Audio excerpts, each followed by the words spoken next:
lo que voy a hacer hoy día es mostrarles.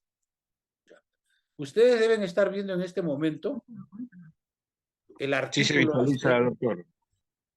Sí se visualiza. Ok, gracias, José. El artículo este que hemos escrito el año 2015, a propósito, si ustedes quieren o se interesan por ver en detalle este artículo, pues lo pueden ver, les podemos dar, yo le doy a Patricia la referencia en línea para que ustedes eventualmente en cualquier momento que ustedes quieran, ya sea la próxima semana, el próximo año, regresar a este artículo que es una original traducción del original en inglés. Nosotros nos hemos abocado ya hace 3 años, casi 3 años, a traducir todos nuestros artículos que originalmente fueron publicados en inglés. Y hoy por hoy tenemos más de 100 artículos traducidos. Trabajo que hemos hecho en colaboración con algunos de mis asistentes ingenieros peruanos, incluyendo José Rabanal, que está aquí ayudándonos en la parte técnica hoy día, en la traducción de estos más de 100 artículos que hemos escrito a través después de 43 años de servicio en la Universidad Estatal de San Diego. Pero aparte de eso, unos 10 años más o menos unos 50 años de carrera. Yo soy a propósito graduado de ingeniero civil de la Universidad Nacional de Ingeniería en Lima el año 1967. Por eso en este momento puedo contar con, ¿cuántos años son? 33 más, son 56 años. 56 años de carrera desde que yo me gradué con el grado de bachiller a los 22 años en Lima.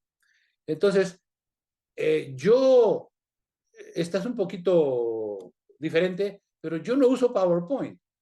Es más, yo trato de no usar nada que tenga relación con Microsoft. Y yo no me quiero causar enemigos aquí porque yo sé que ustedes muchos se sirven de Microsoft. Pero nosotros trabajamos con Unix. Nosotros somos, en inglés se dice Unix guys. O sea que los trabajamos con Unix. Y no voy a entrar en detalle porque eso no es el tema, pero este es un trabajo, una presentación por decir en Unix, no es PowerPoint. Entonces, en esta presentación, que es como el doble uso, porque esto ya es un paper, es un artículo que ya existe, está en línea. Yo nomás estoy abriendo ese artículo para leerlo a usted, para leérselo a ustedes, y aquí le voy a aumentar el tamaño para que sea posible. Entonces tenemos aquí la cordillera blanca, todo el mundo sabe lo que es la cordillera blanca. Vamos a hablar del efecto del cambio climático sobre la cordillera blanca. Esto lo hicimos el año 15, en julio, el 10 de julio lo publicamos, y nosotros aquí referenciamos la fecha en forma creciente siempre. Primero el año, luego el mes y luego el día.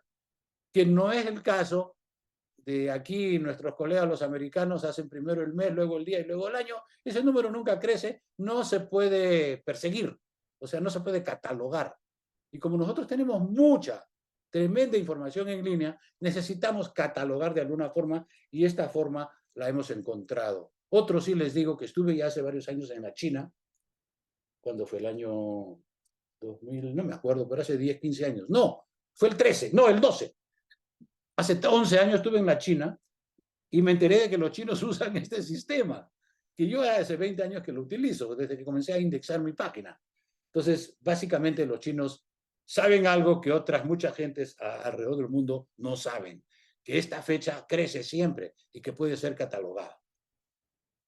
Entonces, tenemos el cambio climático, vamos acá directamente, el cambio climático global. ¿Cómo sabemos que hay cambio climático global? Pues tenemos un gráfico que se llama gráfico de Keeling, que es este de aquí. ¿Quién es Keeling? Keeling es un señor científico que ya falleció hace poco, un químico, que se le ocurrió en esa época, porque trabajaba en esto, es un químico atmosférico, y comenzó, él sabía que el calentamiento, o digo que la cantidad de dióxido de carbono en el aire estaba aumentando, y el año 1958-59 él comenzó a medirlo en Mauna Loa, Hawái. Aparentemente, esto no lo conozco con detalle, es una zona bastante buena para esto porque no varía, en fin. Ellos decidieron que allí lo iban a medir. Pero uno puede decir, el que no sabe, dice, oiga, pero eso es en Mauna Loa, eso es en Hawái, eso no es en el Perú, ni en Estados Unidos. Eso no es cierto, porque la atmósfera está totalmente difusionada. Si hay una función que vale en esta naturaleza, en este mundo, es el proceso de difusión.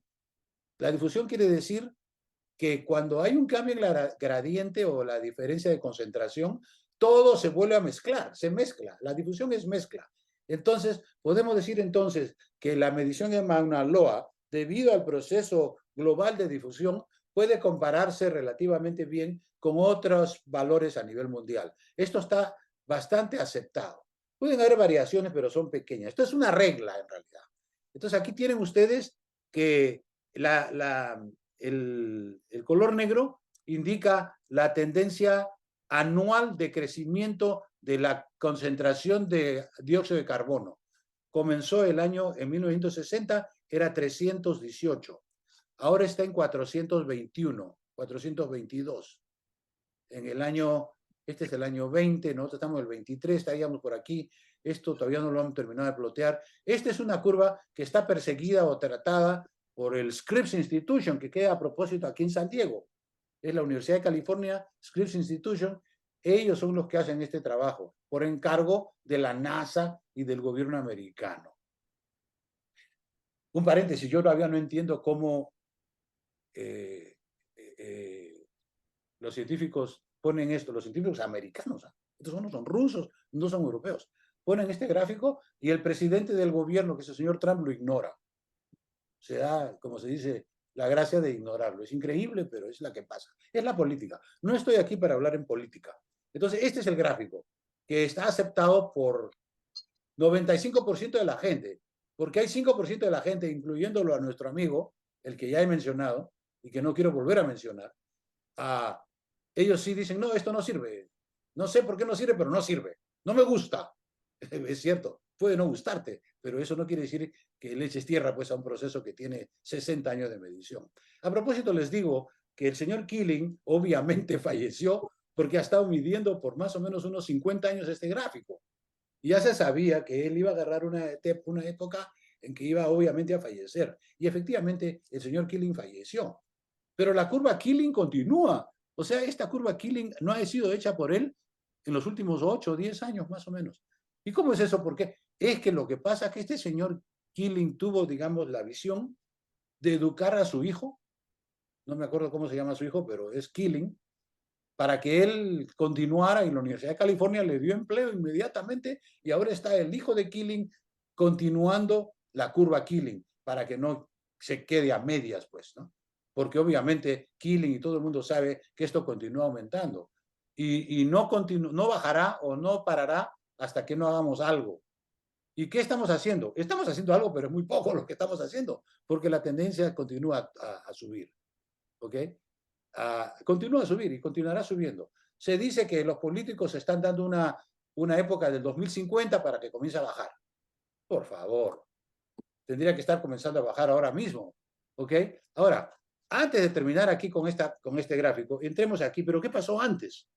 Bueno, esto ya tendríamos que consultar con los vulcanólogos y con los geólogos que estudian la geología muy bonita de hace 1.000 millones de, sí, 500, 1.000 millones de años. Pues es geología, no es ingeniería civil. Y obviamente tenemos que, con un poco de humildad, pues tenemos que creerles, ¿no? Lo que está pasando. Y efectivamente, porque ellos han estudiado, tienen unos sistemas para estudiar todo esto. Se conoce que hace 20.000 años este valor era 190. 190. O no era 318, sino 190. O sea que si ustedes extrapolan esta curva por aquí hasta hace 20.000 años, que fue el fin de la última edad de hielo, la llamada edad de hielo, ahí estaba en 190, o sea que el mundo estaba fríísimo, pues, en 190. Estaba tan frío que el mar se había bajado como 50 metros, porque toda la lluvia se quedaba en los glaciares, había muchos glaciares en la época de la edad de hielo, y el mar se había bajado como 50 metros. 50 metros es un montón. Y entonces eso permitió que la China, o sea, el continente asiático, se comunicara por un camino, digamos, de tierra, que son las islas Aleutianas, con la América del Norte, con Alaska. Había un conducto Y entonces por ahí se dice, los antropólogos dicen, pero que por ahí se caminaron los individuos o gente, la sociedad de raza mongólica, porque ahí estaba Mongolia y todavía está Mongolia. Que en esos mongoles de esa zona, hace 20.000 años, comenzaron a pasarse a América y que de esa forma se habitó eventualmente el continente americano. Esta es la teoría, no me acuerdo el nombre del señor, pero es un nombre muy conocido. Además, todo eso se estudia en la primaria. Yo lo estudié en la primaria, en la escuela en Lima. Entonces, demoró 20.000 años, los últimos que han pasado desde el enfriamiento, para poblar la zona de Norteamérica, Centroamérica y luego Sudamérica hasta Tierra del Fuego. Cuando Magallanes pasó por aquí, pasó por Tierra del Fuego y se dio cuenta o notó de que los supuestamente nativos o indios en Tierra del Fuego eran mucho más salvajes, por decir así, que los otros. Los incas, por ejemplo, no eran salvajes, eran totalmente desarrollados. Pero habían otras tribus. Ustedes saben que en la época que estuvo Colón y Pizarro por aquí, pues podrían haber unas 500 a 1000 tribus en toda la América y también con sendos lenguajes. Hace poco me enteré que en México hay 24 lenguajes principales, en México, principales. Y en el Perú son como 10 u 11, pero también hay muchos más que todavía no están, digamos, son poca gente los que lo hablan. Entonces ustedes ven, hay una gran cantidad de lenguajes a nivel mundial. Si ustedes googlean, porque todo el mundo googlea ahora, la cantidad de lenguajes o idiomas a nivel mundial, va a aparecer un número mágico como de 6.000. ¿Sí? 6.000. ¿Cómo 6.000? Si usted está diciendo que son 500 o... No, lo que pasa es que en la India hay, pues yo digo, a ver, unos 300 más, 300 lenguajes solamente en la India, en lo que llamamos el estado de la India. Bueno, eso es otro tema. Continuamos ahora aquí. Ya les expliqué la curva Killing, fundamental para entender el proceso. El calentamiento global. Toda esta parte ya es parte, digamos, digamos, química, de la química atmosférica. Pero yo les voy a contar una historia interesante. Yo hace 20 años publiqué un artículo sobre los 33 hechos del calentamiento global. ¿Por qué dice 33? Porque esa es una edad cabalística, porque es la edad de Cristo. Entonces le puse 33 y lo busqué y lo encontré. Y resulta que yo en esa época recién había comenzado con mi página web. Yo comencé el año 99 y esta página la publiqué en el año 2002 o 2003, bastante temprano. Y el tráfico, porque yo medía, ahora ya no lo mido, pero antes medía el tráfico, se subió al techo el tráfico de mi página. Y dije, ¿pero qué está causando esto? Y era efectivamente ese artículo sobre los 33 hechos del calentamiento global. ¿Y por qué? Porque fue en esa época que el señor Gore, ustedes saben muy bien de quién estoy hablando, se quedó sin trabajo porque perdió la elección en los Estados Unidos y dijo, ¿y ahora qué voy a hacer? Y entonces se dedicó a popularizar el tema del calentamiento global y le tomó 4 o 5 años para hacer esa famosa película que hizo, un film que él hizo sobre el calentamiento global, y efectivamente se debe a Gore que el tema del calentamiento global sea por lo menos escuchado por todos, porque antes de Gore muy poca gente lo sabía. Entonces, con Gore se popularizó ese tema. Yo también, el tráfico en mi página se fue para arriba por un tiempo, porque después bajó. Y llegó en un momento a estar como en 500 hits, 500 visitas por día, lo que yo consideraba bastante, porque el número de visitas en esa época era 50, 80, eran mayormente mis alumnos los que visitaban mi página. Pero ya con este nuevo asunto del calentamiento, me hice muy popular, pero fue efímero, fue 1, 2, 3 años nomás, y después ya la gente se cansó y luego ya paró, y ahora habrá pues unas 50, 100 visitas máximo en esa época, en esa página. Todavía tengo la página. Pero ¿qué pasó? Les voy a contar una historia interesante. Hace como 10 años me contactó un fulano que era profesor en una universidad del Canadá. No me acuerdo cuál universidad. No era una universidad de mucha reputación. Ustedes saben que en el Canadá deben haber 100 más. En el Perú nomás hay 100, en el Canadá era 200. 200 universidades de toda rama y de todo renombre. Y un fulano que era profesor y me dijo, doctor Ponce, he leído su página y todo eso, y Y la verdad es que yo no entiendo, ustedes están todos equivocados, me dijo. ¿Cómo es posible que el dióxido de carbono, el cual es 0.04% de concentración en la atmósfera, pueda tener tanto efecto? Eso no lo creo. Yo creo que ustedes están equivocados, deben revisar su plana, etcétera. Básicamente me puso abajo, o sea, me puso abajo. Prácticamente no me insultó porque era profesor él también, ¿no? Pero me dijo, ustedes no saben lo que están hablando. Yo leí y dije, caray, esto está interesante porque este señor es profesor, este no es cualquier sonso. Está ahí, está estudiando, debe haber trabajado duro para llegar a ser profesor, ¿no? Pero está mal, porque yo he leído a Arrhenius, y Arrhenius fue el inventor de la pólvora el año 1897. Y entre otras cosas, Arrhenius dijo esto, que ahora está ya bastante aceptado. Hay dos componentes grandes de la atmósfera, que son el oxígeno y el nitrógeno. El oxígeno es 21% y el nitrógeno es 78%. Y el resto son pequeñitos. Pero estos dos son diatómicos. El oxígeno es O2, bien agarrado entre ellos, y el nitrógeno es N2. Y entonces el calor, el infrarrojo, no afecta la constitución. El calor no los afecta y ellos no afectan al calor. Entonces hay una cuestión inerte ahí con el oxígeno y el nitrógeno. Esto es lo que no lo sabía ese señor del Canadá. Aparte de eso, hay los no diatómicos, entre cuales están el dióxido de carbono y el agua. El dióxido de carbono es CO2 y el agua es H2O. Entonces, estos sí vibran. ¿Ven ustedes cómo está vibrando? Esto es el Comet Program del UCAR de Colorado, Boulder, Colorado. No hay una institución más autoritativa, o sea, más respetable que estos señores del ENCAR. Estos son 100% atmosféricos. Entonces han publicado todo esto. Este grafiquito está muy bonito. Y entonces, exactamente lo que está pasando es que todas estas moléculas están ahí en el aire y el calor que emite el sol, perdón, el calor, digamos, la long wave, o sea, de onda larga, que es calor, tiende a regresarse, a difusionarse en la atmósfera, pero se encuentra con estos fulanos y le paran el regreso y reaccionan y producen pues un efecto cobertor, como si usted se hubiera puesto una frazada encima, que habría cubierto. Y entonces impiden que el calor se vaya a la atmósfera, que se pierde en el infinito y se queda por aquí, digamos, en la atmósfera, que ustedes saben, la atmósfera tiene 50, 70 kilómetros, no tiene más de altura.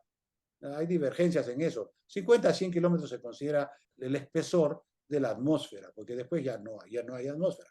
Entonces, este es el kit del asunto, es las partículas no diatómicas. Pero aquí hay un asunto, el agua también es diatómico, entonces podría arguirse que, oye, un ratito, tú me estás diciendo que el CO2 es dañino, pero también me estás diciendo que el agua es dañina. Entonces, ¿cómo es eso posible? ¿Por qué no le echan la culpa al agua también? Y lo que pasa es lo siguiente, que de estos dos componentes, el agua y el CO2, el único que es antropogénico es el CO2. Nosotros no estamos calentando agua para volver a la atmósfera. Si lo hiciéramos, también sería el mismo proceso, pero no tenemos ningún sentido utilitario para hacer eso, en grandes cantidades, en las cantidades que lo estamos haciendo con el CO2. ¿Cuántas grandes cantidades? Ya les dije, son 1.400 millones de autos que están quemando petróleo y gasolina.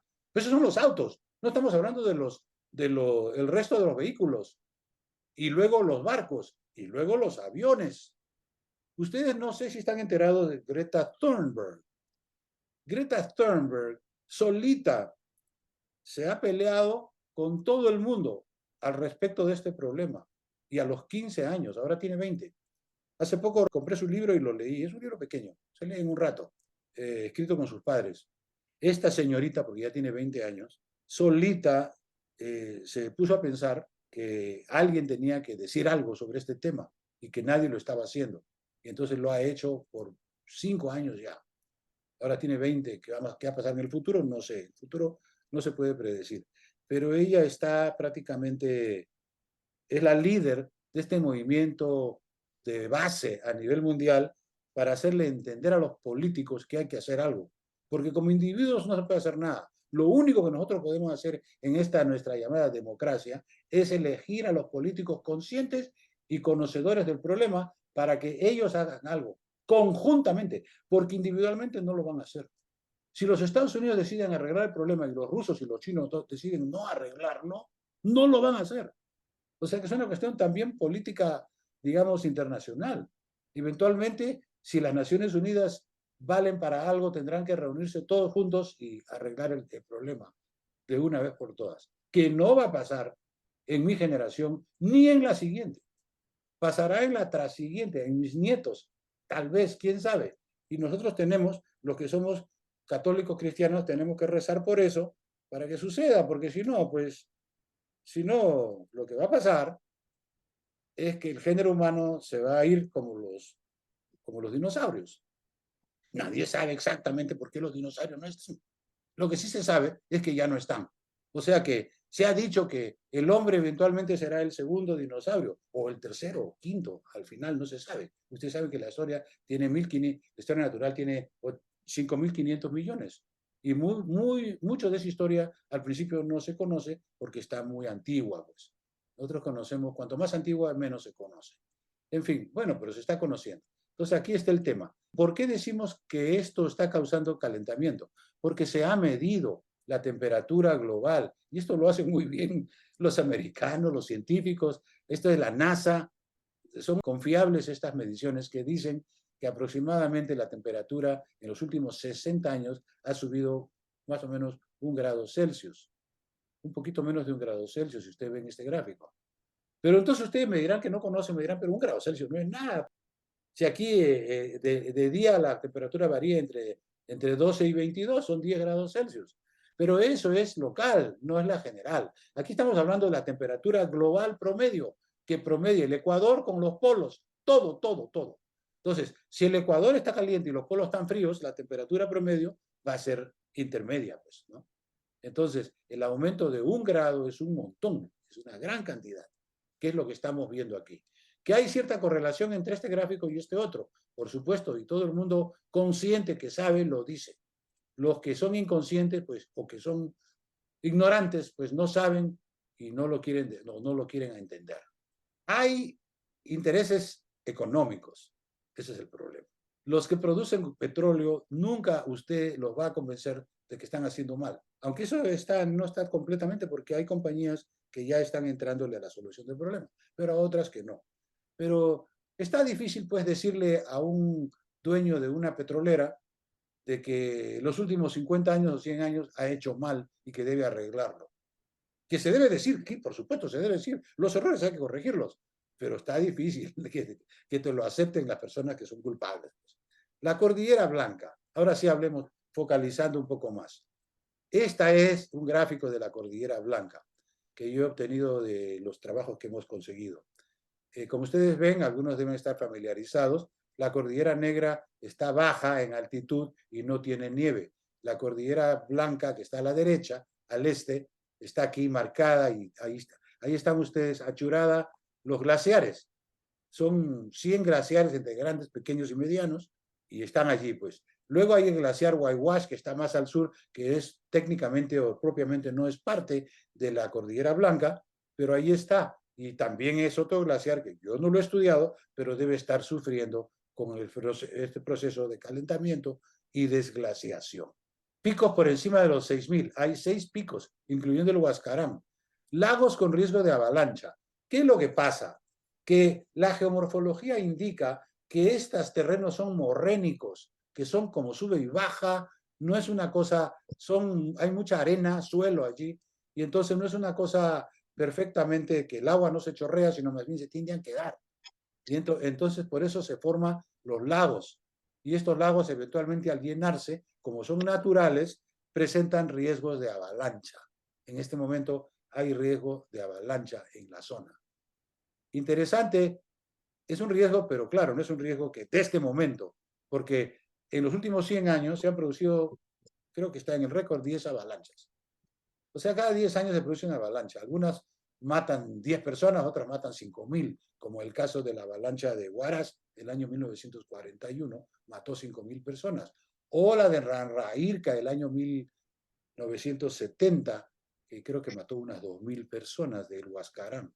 Entonces, como ustedes ven, hay riesgo de muerte cuando se viene una avalancha, y todo el mundo lo sabe allá. Y ahora les voy a decir algo interesante aquí. ¿Cuál es la solución? Bueno, una solución es eliminar los combustibles fósiles y esperar que en 50 años se regenere la cordillera blanca tal como era antes hace 50 años. Pero ese es un pedido muy, digamos, es mucho en este momento. Políticamente eso no va a suceder.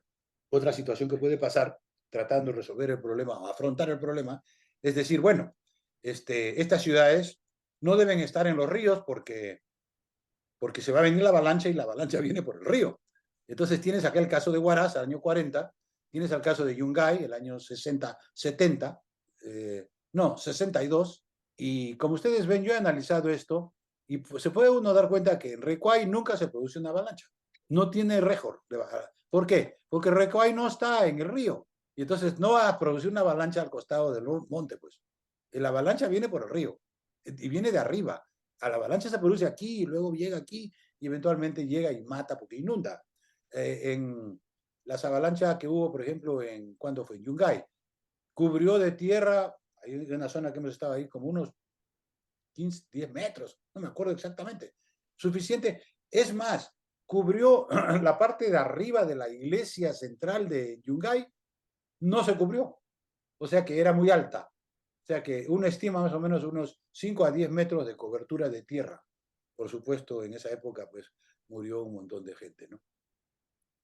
No vamos a entrar en detalle sobre eso porque es una historia muy larga, pero sí les digo que Recuay no está a riesgo, pero Huaraz sí está.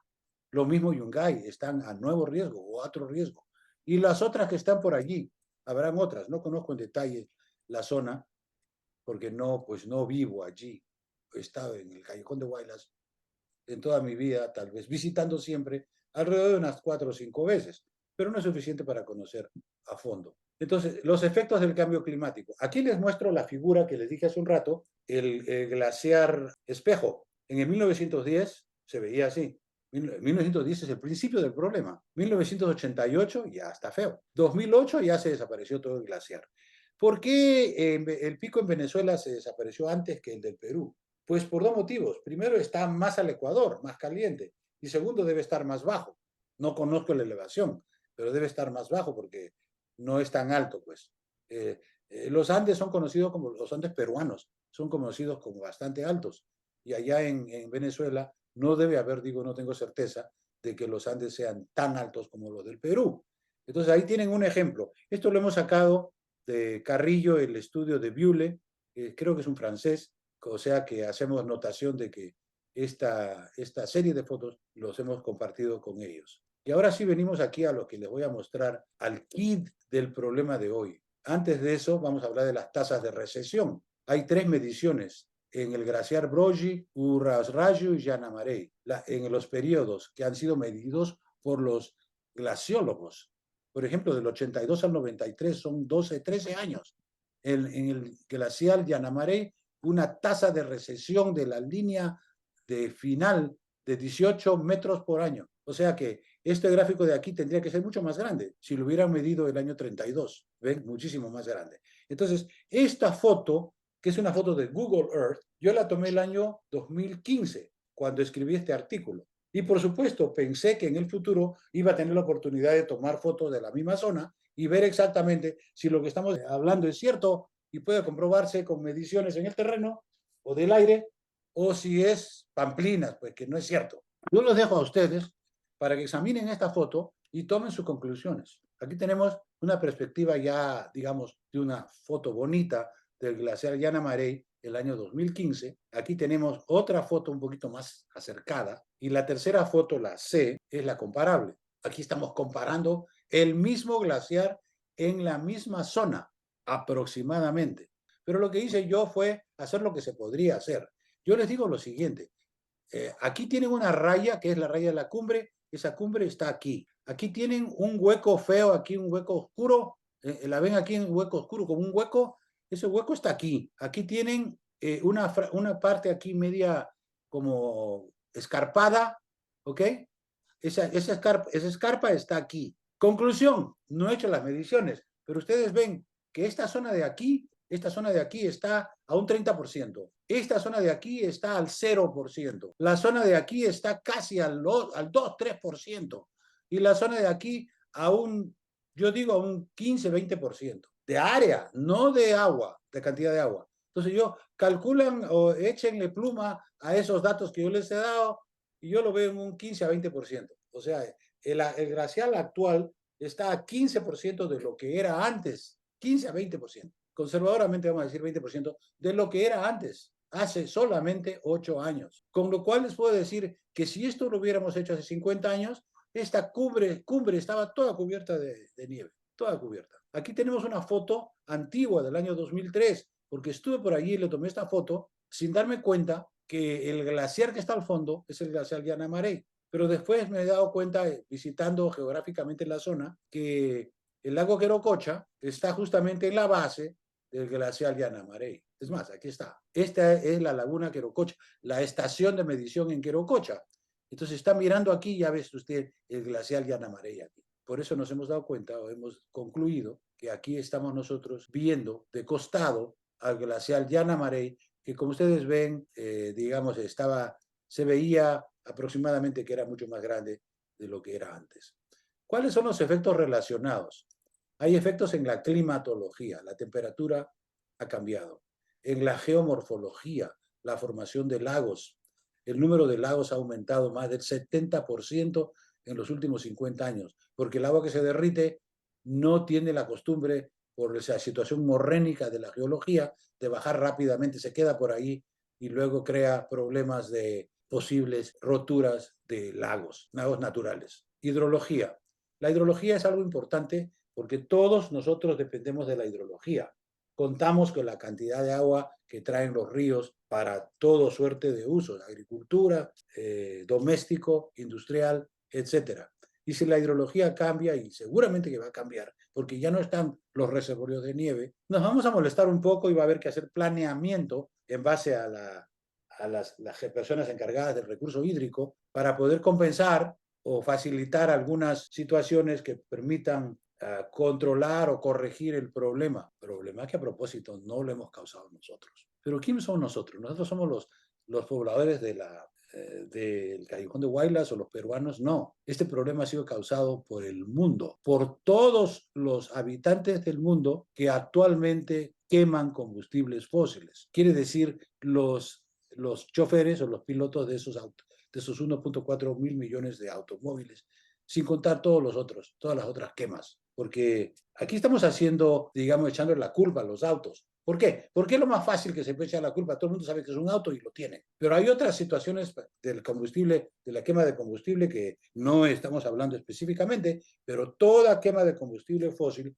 causa eventualmente este problema. Entonces, la hidrología hay que verla con mucho cuidado. La ecología también. La ecología se refiere a la cantidad de especies, animales, vegetales. Y la socioeconomía. Allí en el Callejón de Huaylas hay 200.000 personas que de alguna manera se van a ver afectadas si el problema subsiste o empeora. Luego, nuevos lagos glaciares. Este dato me sorprendió a mí completamente cuando estuve yo allá.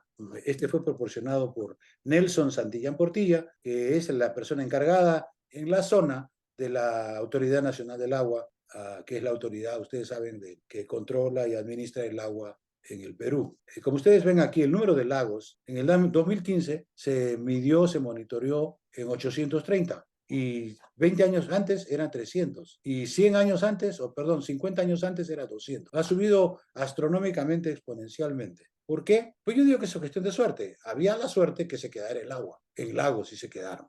Eso ya es cuestión de, por decir, no se van a reír, es cuestión de Dios. Dios decidió que tenía que aumentar y que iba a aumentar rápidamente. Y así fue. ¿Cómo son y qué? A ver, ¿cómo se ven esto? Ahí están los laguitos. Aquí nomás en esta foto hay 1, 2, 3, 4 y 5. Y esta es una foto de muchísimas que se pueden tomar. Y hoy por hoy ustedes pueden visitar toda la zona. Ustedes pueden hacer lo mismo que estoy haciendo yo. Visiten la zona, tomen un montón de fotos aéreales en el área y luego van 10 años después a ver qué ha pasado. Aquí hay una foto de la ciudad de Huaraz, en el Callejón de Huaylas. Por aquí vino el aluvión del año 41, que como ustedes saben mató aquí está, Año 41, el glaciar Parcarrayo, elevación máxima, 6.175 metros. Una avalancha de 15 metros de altura descendió sobre la ciudad, matando 5.000 personas. Figura 9A.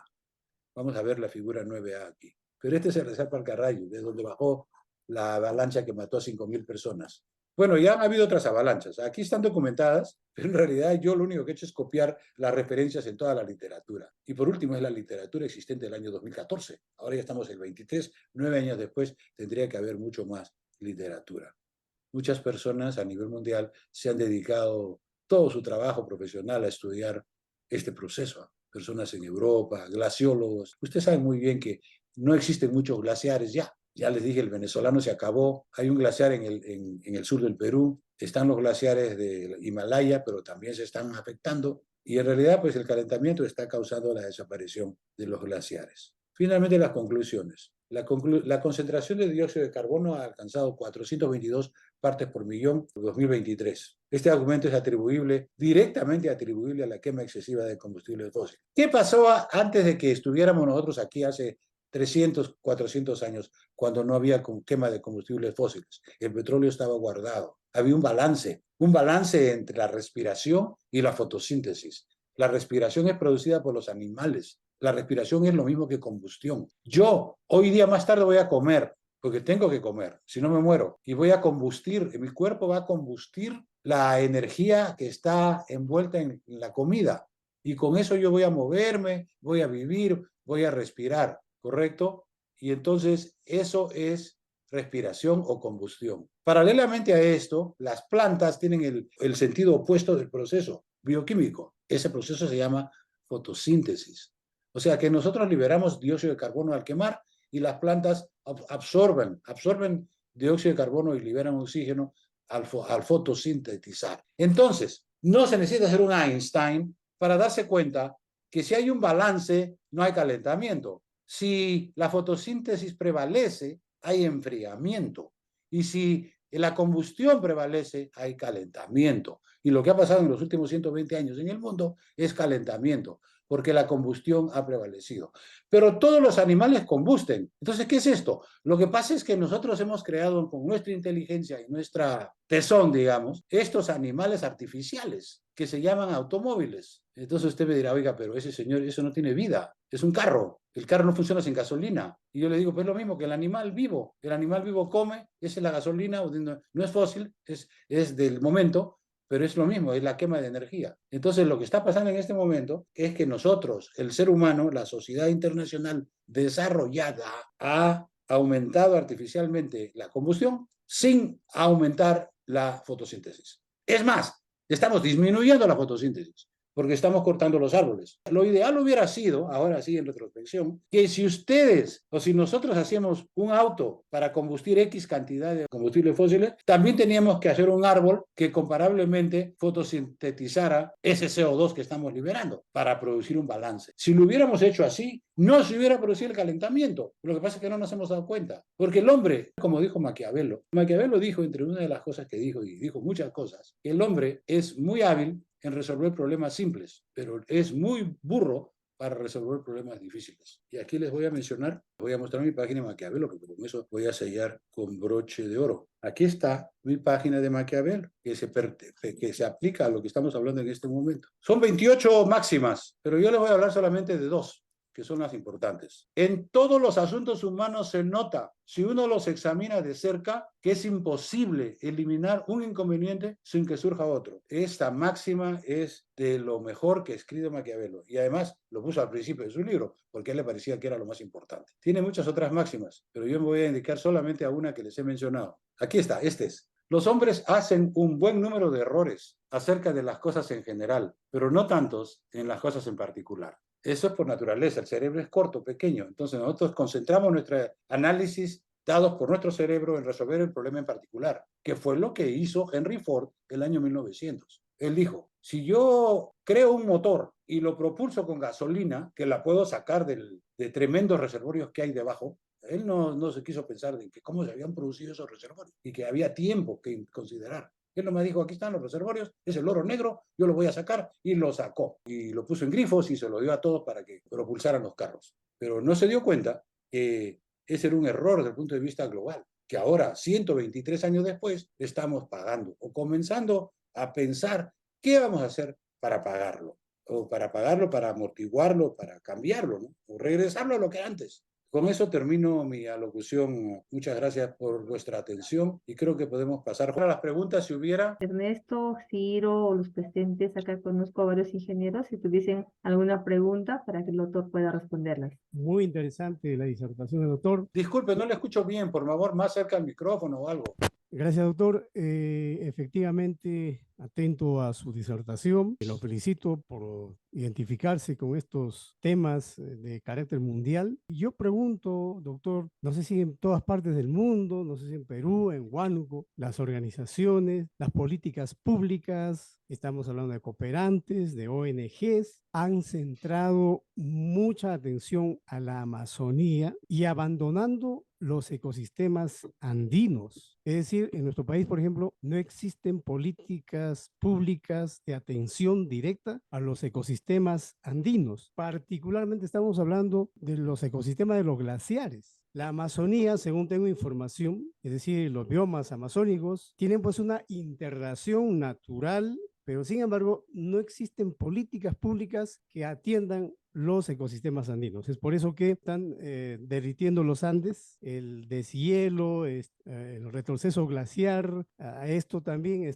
afecta, si los ecosistemas glaciares son afectados, entonces también son afectados los ecosistemas andinos como son los humedales, ¿no? Los diferentes tipos de humedales que tienen los Andes. La pregunta es lo siguiente, esta es la problemática que nos está abordando, ¿ah? En el mundo y en el Perú. Entonces la pregunta es, ¿por qué los políticos, las ONG, los cooperantes no miran los ecosistemas andinos? Han abandonado, no existen políticas. Bueno, ese es un tema, como decir, político. Y yo trato de no meterme en ese tema porque no soy político, pero te digo ya de plano que en el mundo existen 1001 ecosistemas y que todos tienen sus características, las cuales se conocen bastante bien, pero no del todo, porque los ecólogos todavía no han llegado a conocer todo eso. Porque ustedes saben muy bien que la ecología es la más complicada de todas las ciencias, porque la naturaleza misma, la de ecología envuelve física, química y biología y encima el hombre. O sea que un físico tranquilo puede estudiarse toda la física, un químico igual, un biólogo menos, pero también, pero un ecólogo tiene que saber de todo. Entonces, la ampliación de ese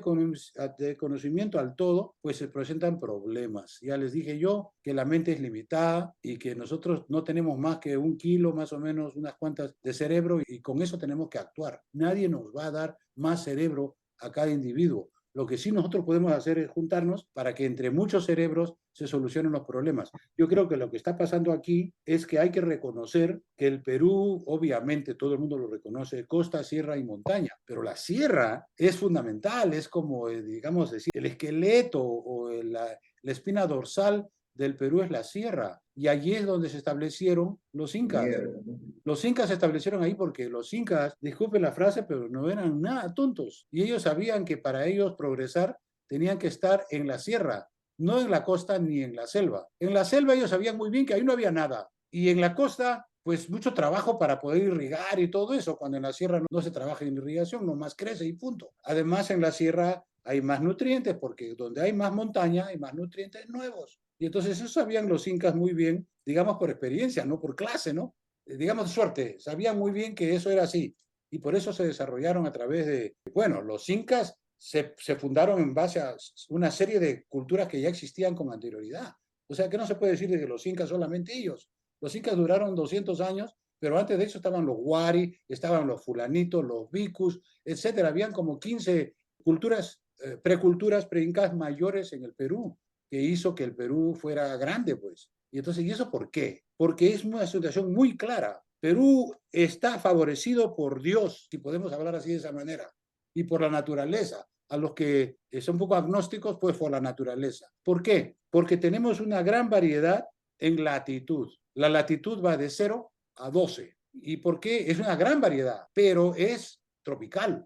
Y ustedes saben que las cosas funcionan bien en el trópico. La Argentina también tiene variabilidad, pero no es el trópico. La Argentina es fría. La Argentina no tiene lo que tiene el Perú. El Perú tiene hoy por hoy la moneda más fuerte de Latinoamérica y la Argentina tiene la más débil. Ahí ustedes dirán, pero ¿por qué? ¿Qué pasó allí? No sé, no me voy a meter en eso, pero es cierto. Entonces, la latitud es tremenda, sobre todo porque es latitud tropical. Y luego tienen la altitud. La altitud va de 0 a 6.000, ya lo hemos visto hace un rato, en todo el Perú, en la sierra, porque es así, los Andes son así. Entonces, la presencia de los Andes y nuestra presencia tropical o subtropical hace que el Perú sea fuerte y que todos los nacidos en el Perú sean fuertes. Y eso se puede decir, se puede hablar con claridad. Y yo, digamos, soy fuerte no solamente por mí, sino porque vengo del Perú y mis abuelos son de ahí de la tierra, mis padres eran de Junín, en esas zonas de sierra, donde pues ha habido fuerza y continuará habiendo fuerza. Esa fuerza no la puedes quitar, porque viene todo de los nutrientes. La diversidad de los nutrientes es lo que hace las cosas. Las culturas o los geosistemas que no tienen diversidad de nutrientes son sistemas débiles, que no van a progresar, y los otros son fuertes. Eso lo llamo yo mi teoría de los 800 milímetros, que ya les he hablado a este mismo grupo, creo, hace un mes, a este grupo le hablamos sobre los 800 milímetros, y dijimos que por sí solo, o sea, si no se considera nada más, ningún otro insumo, los 800 milímetros es donde uno debería estar, porque no necesitas moverte y está todo ahí regalado. Porque si tú te vas a los 100 milímetros, vas a tener que empujarlo. Y si tú vas a los 3.000 milímetros, no lo vas a encontrar. En la selva no se encuentran los nutrientes. Los incas no podían cultivar papas en la selva, porque no tenían los nutrientes para cultivar la papa. La papa necesita una lista de nutrientes, y si no se las das, no lo hace. Pero puedes decir, ah, no, yo soy muy vivo, yo le voy a poner los fertilizantes, y se los pones. Averigua agrónomo qué fertilizante necesita la papa, el N5, lo que sea, y le puedes poner los fertilizantes. Pero ¿qué pasa? Los fertilizantes entran al terreno y se van a quedar ahí por un rato, digamos un tiempo, para ser absorbidos por el proceso. Pero esa noche llueve, porque llueve todas las noches en la Amazonía. Y esos nutrientes que usted le echó con la intención de que las plantas, que entre a las plantas y a los frutos, se va en el río. Y lo único que hace es fastidiar al río y causar lo que se ha llamado en llamar eutroficación, el enriquecimiento artificial, antropogénico de los ríos. Y eso ha pasado en muchas situaciones. Ha habido enriquecimientos. Pero ya les digo que la parte geográfica es muy importante. A otra pregunta, por favor, una segunda pregunta, Patricia. Sí. Voy a formular mi pregunta. Ya con el avance, pues, ¿no?, de la revolución industrial, la dotación a la costa con mucha parte del erario nacional de proyectos, digamos, de irrigación, bueno, logró la costa, digamos, unos puntos, ¿no?, en el PBI, pero lo que usted está manifestando respecto a que nuestros ancestros, ¿no?, bueno, el Imperio Incaico manifestó que la mejor forma, ¿no?, de trabajar la tierra era en la parte tierra, ¿no? La parte, muchas yungas en nuestro país. Huánuco es una yunga, de repente nos podemos ir a la parte Cusco, la parte Puno, ¿no?, que también fue muy activa la producción de la agricultura incaica. Sí. Y también hay que destacar que los fenómenos meteorológicos ocurren pues a más de 3.500, ¿no? Cuando, digamos, hay carencia de agua. Lo que usted manifiesta es una gran realidad con respecto a los problemas futuros que nosotros vamos a atender ante el encarecimiento de las aguas, ¿no?